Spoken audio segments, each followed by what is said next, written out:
Umani ng iba't ibang reaksyon mula sa mga netizen ang naging biro ni Vice Ganda kay Baby Dal Johaira sa isang segment ng It's Showtime.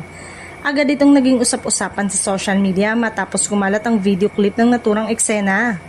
Sa nasabing bahagi ng programa, binugahan umano ni Vice ng tubig sa mukha ang dancer at pabirong sinabi, "Anong nangyari sa'yo? Bakit nagputi ka?" Dahil dito, may ilang manonood ang nagpahayag ng kanilang pagkadismaya at nagsabing hindi umano angkop ang naturang biro lalo na sa isang live television show. May ilang din netizen na nagsabing maaari umanong ma-misinterpret ang naturang pahayag at makasakit ng damdamin ng ibang tao. Ayon sa kanila, mahalagang maging maingat ang mga personalidad sa telebisyon sa kanilang mga biro dahil malawak ang naaabot ng kanilang programa. Sa kabilang banda, marami rin ang agad na dumipensa kay Vice Ganda. Ayon sa kanyang mga tagahanga, bahagi lamang ito ng biruan sa pagitan ng mga host at performers ng It's Showtime at wala umanong masamang intensyon ng komedyante.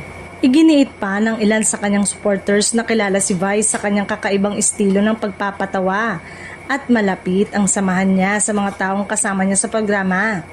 It was a joke and Vice didn't mean it, ayon sa ilan sa kanyang mga taga-suporta. Sa ngayon ay patuloy na pinag-uusapan ng publiko ang insidente sa iba't ibang social media platform. Hati ang opinyon ng mga netizen. May mga naniniwalang dapat maging mas maingat sa mga biro sa telebisyon, habang ang iba naman ay nananatiling naniniwala na isa lamang itong biro at hindi dapat bigyan ng ibang kahulugan.